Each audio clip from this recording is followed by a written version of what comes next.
Assalamualaikum warahmatullahi wabarakatuh. Salam sejahtera, Om Swastiastu, Namo Buddhaya, salam kebajikan. Selamat pagi teman-teman. Kalian tahu nggak siapa Presiden ke-6 Republik Indonesia?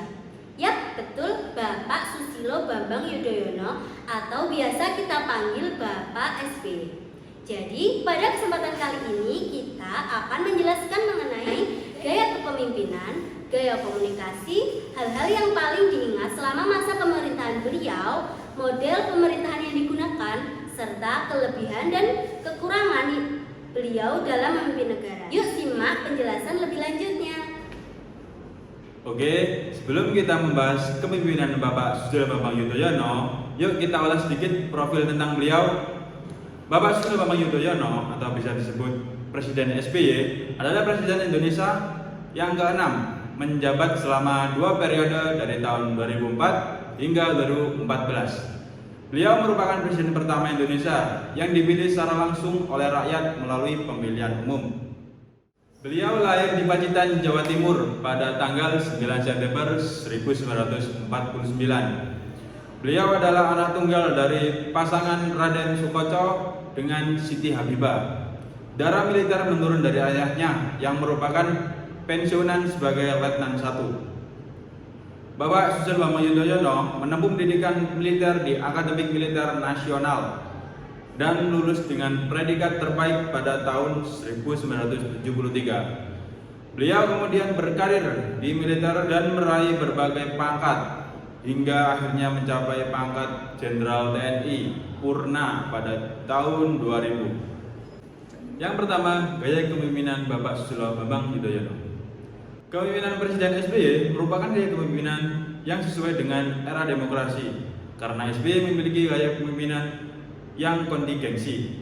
Hal tersebut didukung dengan adanya 2 faktor penting dalam gaya ini, yaitu gaya berorientasi dengan tugas dan gaya berorientasi dengan hubungan.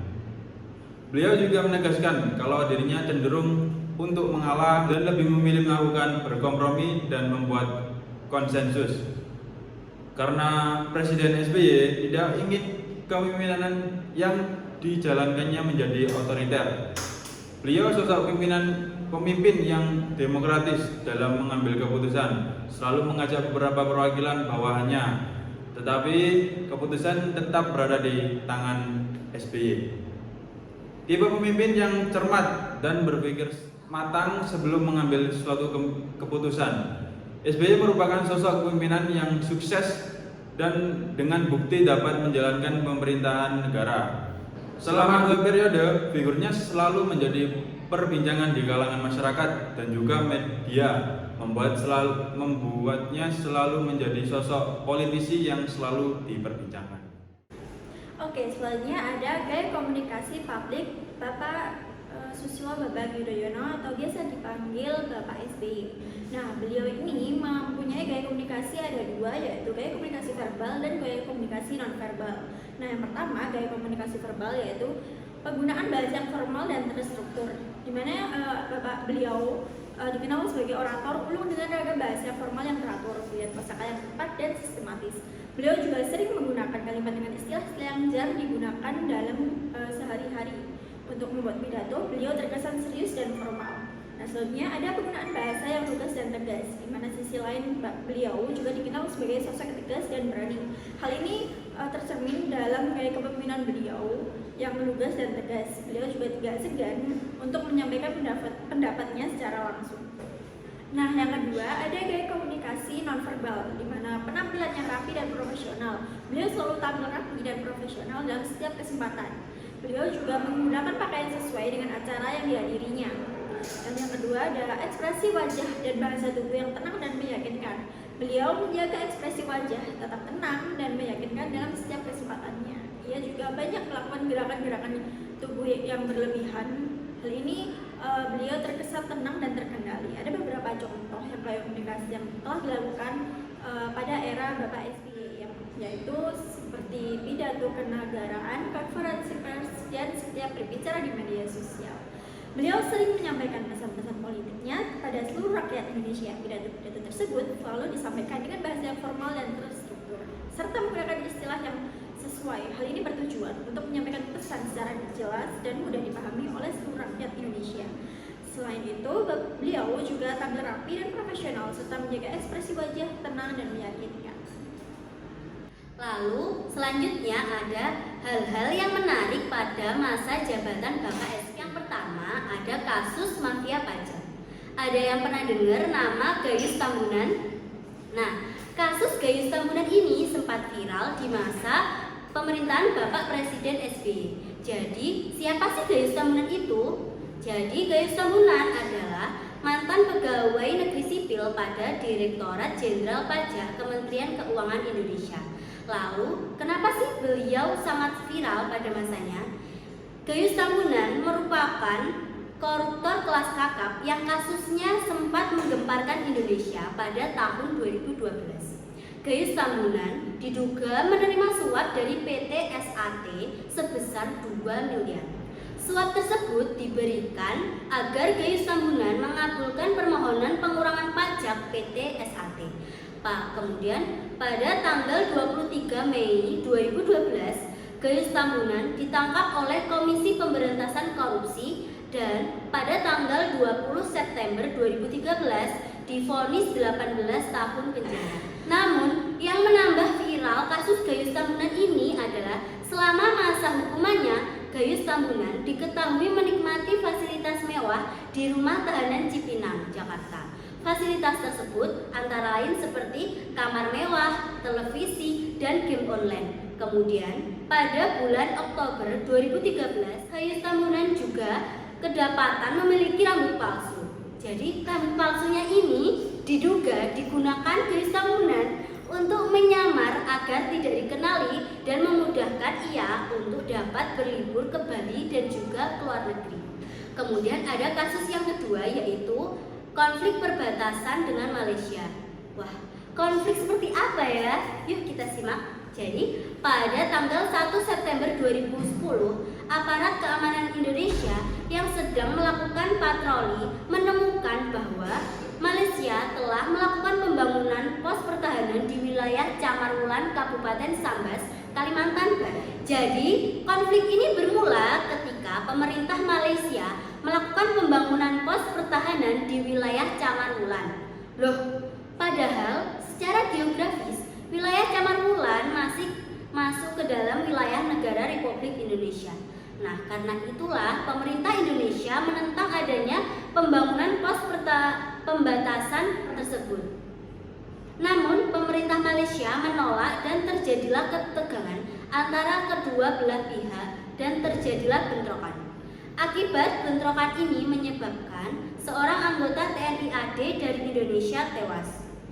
Kemudian, kedua negara sepakat untuk melakukan perundingan bilateral.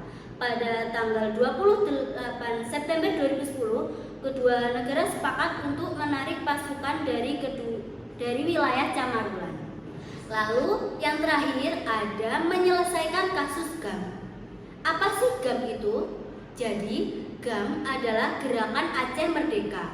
GAM merupakan sebuah gerakan separatis yang bertujuan untuk memisahkan Aceh dari Negara Kesatuan Republik Indonesia.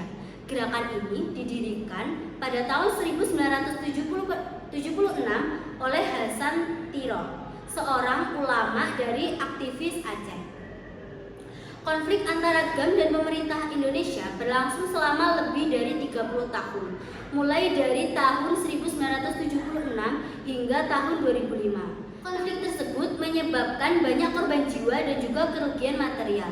Lalu pada masa pemerintahan Presiden SBY, pemerintah Indonesia berupaya untuk menyelesaikan konflik di Aceh secara damai.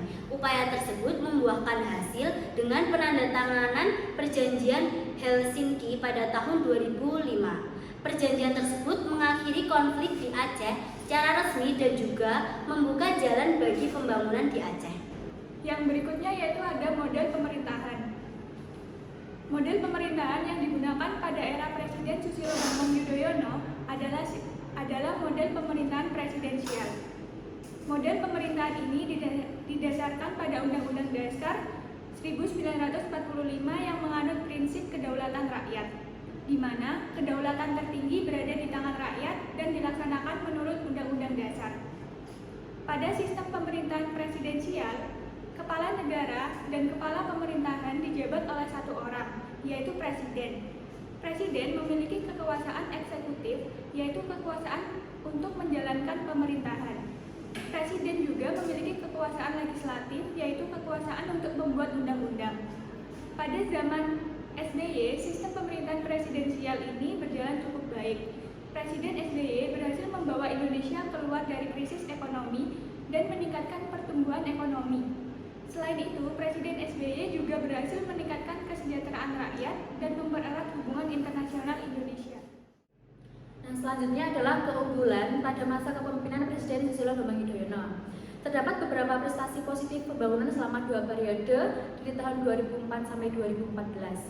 Pada masa kepemimpinan Susilo Bambang Yudhoyono yaitu yang pertama, pemerintahan yang stabil dan demokratis. Indonesia bisa menjaga stabilitas serta kondisi makroekonomi yang relatif cukup baik meskipun bangsa Indonesia terus diterpa dengan cobaan baik itu dalam bentuk bencana alam maupun krisis moneter global terutama pada tahun 2008. Selain itu, SBY juga berhasil memenangkan 2 kali pemilihan umum secara demokratis. Yang kedua yaitu perekonomian yang tumbuh. Indonesia terus mencetak pertumbuhan ekonomi yang relatif tinggi.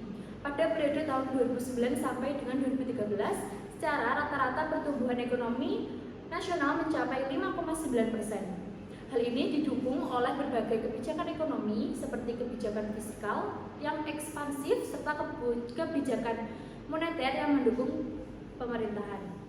Yang ketiga adalah keamanan yang lebih terjamin. Pada kepemimpinan di era SBY, beliau berhasil memulihkan keamanan di Indonesia setelah sebelumnya terjadi konflik bersenjata di Aceh dan Papua. Yang keempat ada mencetak prestasi ekonomi. Indonesia telah berhasil mencetak sebuah prestasi ekonomi. Anggaran pembangunannya telah mencapai 1.842,5 triliun. Tersebut merupakan anggaran tertinggi dalam sejarah Indonesia. Sementara cadangan devisa Indonesia pada saat itu telah mencapai 110,5 miliar dolar Amerika Serikat setelah sebelumnya pernah mencapai 124,6 miliar dolar yang juga tertinggi dalam sejarah. Yang kelima menjadi anggota G20. Indonesia telah menjadi anggota G20 yang menandakan bahwa posisi Indonesia di dalam peta dunia sudah jauh berubah. SBY menyebutkan bahwa G20 di abad ke-21 telah menjadi forum utama untuk melakukan kerjasama ekonomi internasional. Di dalam forum tersebut, Indonesia berdiri sejajar dan duduk setara dengan negara-negara maju dan ekonomi besar yang lain. Yang terakhir adalah peran internasional yang meningkat. Indonesia semakin berperan aktif di dunia internasional. Hal ini dibuktikan dengan terpilihnya Indonesia sebagai anggota tidak tetap Dewan Keamanan PBB untuk periode 2007 sampai 2008 serta periode 2019 sampai 2020. Oke, yang terakhir ada kekurangan dari gaya kepemimpinan di era Bapak SBY yang menjabat sebagai Presiden Indonesia selama 2 periode dari tahun 2004 sampai dengan tahun 2014. Nah, adapun kekurangannya antara lain yang pertama itu ada krisis ekonomi global. Pada masa pemerintahan Bapak SBY, Indonesia mengalami dampak krisis ekonomi global pada tahun 2008. Meskipun pemerintah telah mengambil langkah-langkah yang bertujuan untuk mengatasi dampaknya, ada kritik terhadap efektivitas langkah-langkah tersebut dan bagaimana pemerintah menangani ketidakpastian ekonomi. Yang kedua ada korupsi dan kinerja birokrasi. Meskipun terdapat upaya untuk menanggulangi korupsi, beberapa kritikus berpendapat bahwa upaya tersebut belum cukup efektif. Kinerja birokrasi juga masih menjadi perhatian dengan beberapa tudingan terkait kurangnya reformasi birokrasi yang substansial. Lalu yang ketiga ada masalah HAM. Pada masa pemerintahan Bapak SBY, terjadi kritik atas penanganan pelanggaran hak asasi manusia, terutama terkait dengan konflik di Papua dan kasus pelanggaran HAM yang terjadi selama masa Orde Baru. Beberapa kelompok hak asasi manusia berpendapat bahwa pemerintah tidak cukup tegas dalam menanggapi kasus-kasus ini. Selanjutnya, pengelolaan sumber daya alam, terutama terkait dengan sektor pertambangan juga mendapatkan kritik karena dianggap tidak memadai. Nah, beberapa perjanjian pertambangan dinilai merugikan bagi kepentingan nasional dan lingkungan. Lalu ada infrastruktur dan pembangunan. Meskipun terdapat beberapa proyek infrastruktur yang telah diluncurkan, beberapa kritikus menilai bahwa pembangunan infrastruktur tidak cukup memadai dan belum mencapai potensinya sepenuhnya. Lalu keterlibatan politik militer. Beberapa kritik muncul terkait keterlibatan politik militer, terutama terkait dengan beberapa kebijakan keamanan nasional. Beberapa pihak berpendapat bahwa perlu ada lebih banyak transparansi dan akuntabilitas dalam hubungan antara pemerintah dan militer. Yang terakhir, pertumbuhan ekonomi yang belum merata.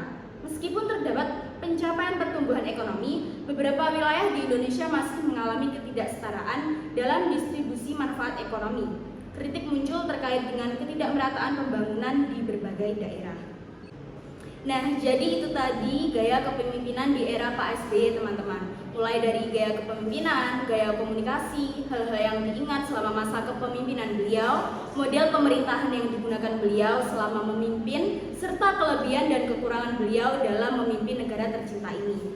Seru ya kepemimpinan beliau tuh kayak abang-abang yang cool, santai, tapi tetap bisa nge-handle situasi. Kita bisa ambil inspirasi dari kepemimpinan beliau buat diri kita sendiri loh. Keep it chill, tapi tetap on point. Oke teman-teman, cukup sekian info dari kami. Kurang lebihnya mohon dimaklumi ya, tetap semangat dan sukses buat kalian semua. Terima kasih.